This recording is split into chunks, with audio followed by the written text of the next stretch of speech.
Hello, আসসালামু আলাইকুম। আমি সালমা ঝুমি বলছি হ্যাপিনেস ফরএভার থেকে। তো সবাই কেমন আছেন আপুরা?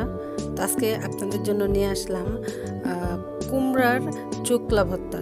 আসলে এটা আমি প্রথমে খাইনি কখনো, তো খাওয়ার পরে দেখলাম এটা সাংঘাতিক মজা। তো ভাবলাম আপনাদের সাথে শেয়ার করা যাক। এই ভর্তাটা খেতে যেমন মজা, বানানো খুবই ইজি। তো চলুন শুরু করা যাক। এখানে রসুন নেওয়া হয়েছে 3-4 কোয়া, দেখতে পাচ্ছেন।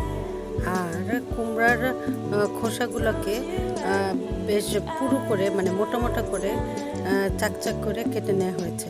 সাথে নেওয়া হয়েছে 5-6টা কাঁচামরিচ। ঝাল যে যেরকম পছন্দ করে সেভাবে দিলেই হবে। এগুলো সব একত্রে করে ভালো করে সিদ্ধ করে নিয়ে পানি ঝরিয়ে রাখতে হবে। তারপর দেখতেই পাচ্ছেন ব্লেন্ডারের ছোট যে জারটা থাকে সেটা দিয়ে ভালো করে এটাকে পিষে নিতে হবে। সব কুমড়োগুলোকে এই ব্লেন্ডারের ছোট জারের মধ্যে নিয়ে নিচ্ছি। যাব ব্লেন্ড করতে। দেখেন আমার এখানে ব্লেন্ডার রেডি করা আছে। তো আমি বড় জারটা খুলে ছোট জারটা লাগিয়ে নেব। তো মনে রাখবেন এখানে কুমড়োর মধ্যে কোনো প্রকার পানি দেওয়া যাবে না। কুমড়োর মধ্যে যতখানি পানি আছে সেই পানিতেই ও ব্লেন্ড হয়ে যাবে। সো এর জন্য কোনো চিন্তা করার কোনো কারণ নাই।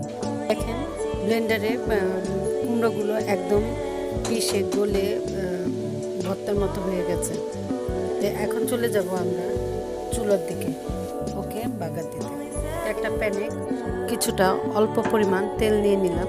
এখন আমরা অপেক্ষা করব তেলটা গরম হওয়া পর্যন্ত। তেলটা গরম হয়ে গেলে এর মধ্যে কুমড়োগুলো সব দিয়ে দেব এবং ভাজা ভাজা করে ফেলব।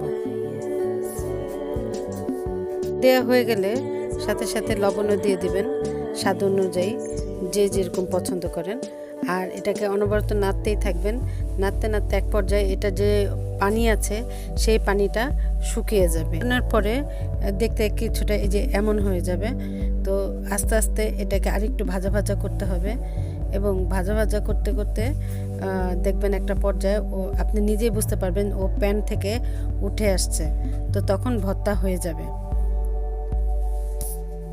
যারা আমার চ্যানেলের নতুন দর্শক আছেন প্লিজ চ্যানেলটিকে সাবস্ক্রাইব করে বেল আইকনটিতে চাপ দিয়ে রাখবেন এবং আমার সাথেই থাকবেন। ভর্তাটা সেই রকমের মজা হয়েছে, আমি তো এখন খাওয়া শুরু করে দেব। আপনারাও রেসিপিটা দেখে ভর্তাটা ট্রাই করে ফেলুন এবং খাওয়া শুরু করে দিন। তো আমার পাশে থাকার জন্য আপনাদের অনেক অনেক ধন্যবাদ।